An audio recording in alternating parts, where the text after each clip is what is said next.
Dragon Ball DAIMA Episode 7.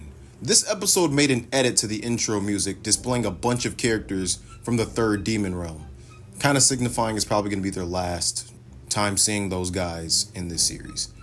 Probably. Bulma is struggling to fix the ship due to complications with the rock, which serves as part of the energy converter, but those certain minerals probably only exist in the demon realm. Hybeast arrives on Earth and introduces himself almost identically to how Glorio did. He says that King Karan sent him, and only now it's clear that Glorio was probably sent by Dr. Arinsu, because everyone knows that we all saw the evidence of King Karan sending Hybeast to them. So it should have made Glorio, like rewatching the series back, you're gonna kind of see the difference. In the demon realm, Goku opens a bowl of manpuku dumplings, emergency rations for when one is in a rush, and just one of them is equivalent to 2 meals. That's similar to the original purpose of the senzu. Remember, the original purpose was that if the eater ate one senzu, it would keep them full for 10 days. And in this scene, Goku's belly expands similar to how Yajirobe's did from Dragon Ball Chapter 150. Pansy questions Goku's adulthood and asks how he even raised the child. And Goku replies with, "I wasn't really involved."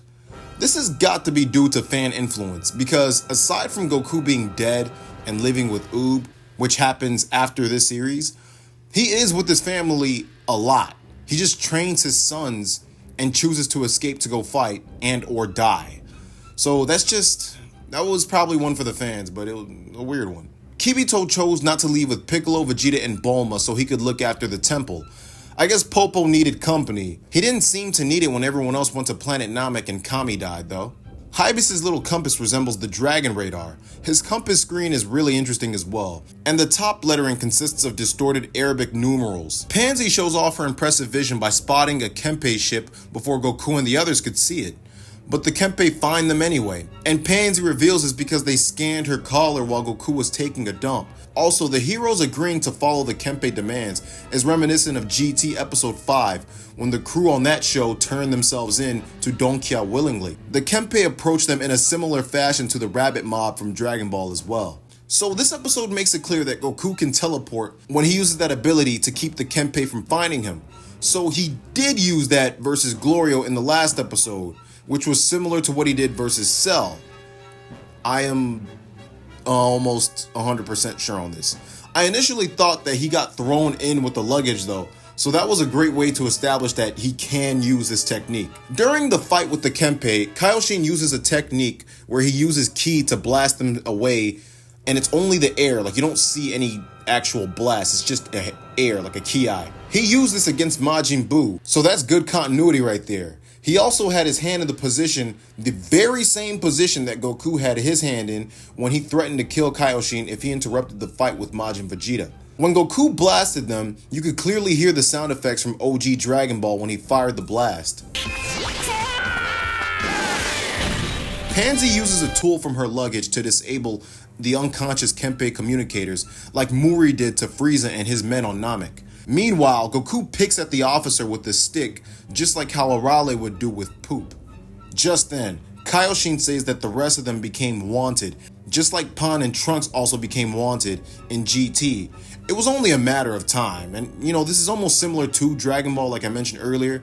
Bulma, Goku, and Oolong becoming, I guess, kind of fugitives or wanted in the town where the rabbit mob had showed up, the Keratizer bunny, whatever you want to call them. Even though Pansy disabled their communicators, the Kempe would still know where she's located thanks to her collar, which, by the way, is made from the same strong metal that split the Z-Sword in half, Kachinko, or Kachin, which was also used as the ring for the Tournament of Power.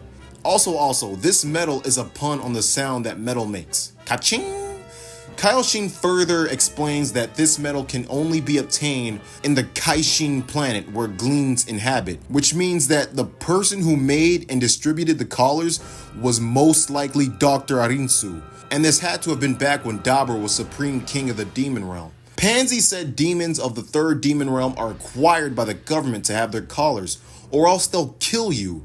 These collars, despite being made of Kachinko, grow as you grow, like Saiyan armor. It's probably the magic in them. Well, of course, right? Shin uses his background as a glean to remove the collar from Pansy and destroys it as well. And the spell he used to do it was Pam Pakapang, which can be used by anyone, by the way. It also rhymes with Ja, Jakaja, the opening to this series. Pansy asks Kaioshin for his name, and he tells her it's Shin, but she wants to know his demon realm name, kind of like Goku's Saiyan name being Kakarot or Kakaroto. And he reveals that his name is Nahare, which I actually like that name. That's a cool name. I might name my kid that. Apparently, it sounds like what a glean name should sound like, so there's definitely name puns to this that I'll reveal in a later video. It's funny because Goku tries to call him Nahare, but it doesn't sound right. I kind of saw this coming, and so Goku just sticks with Kaioshin-sama. Kind of like what everyone else did for him, right? They knew his name was Kakarot, but they're just like, bro, you're Goku, right? And it's almost the same thing that he did to Piccolo after he fused with Kami. Remember, when Piccolo had fused with Kami, he said he was a nameless Namekian. And even Goku called him Kamikolo, but he just said, nah, I don't want that. So they just ended up going with Piccolo anyway. The Kempe planes are so fast, they can fly at twice the speed without the plane even shaking. Since they'd need a different pin number for the Kempe plane, Glorio says even if they take the Dragon Ball, they won't be able to use the warp to enter the second demon realm. So Pansy asks a new character named Peril to hack the Kempe plane pin number for her.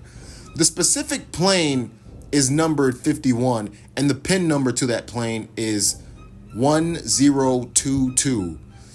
This might mean something. Right then and there, Peril informs Pansy that Hypebeast updated them with news that he just arrived to the third demon realm with Vegeta, Piccolo, and Bulma. Hypebeast wants a single large pizza with worms for having to pilot Bulma and the others all the way to Goku's location because he wanted to leave them at the moment they came to the third demon realm. Goku and the others find Tamagami number 3, representative of the 3-star ball in his chest, which is big like the ones on planet Namek also. But also, this is very reminiscent of Goku and Pan finding the evil dragons in Dragon Ball GT.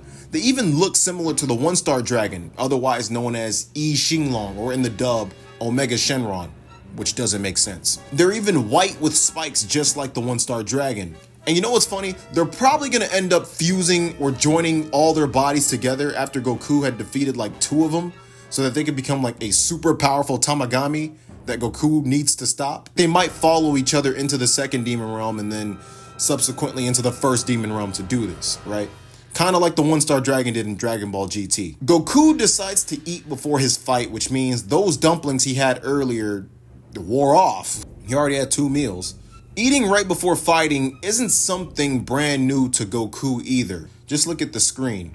Pansy heard that even Dabra wasn't able to beat the Tamagami, which would mean that Perfect Cell probably wasn't able to beat the Tamagami either. The moment that Goku greets the Tamagami, it crashes out on him and screams, "What?"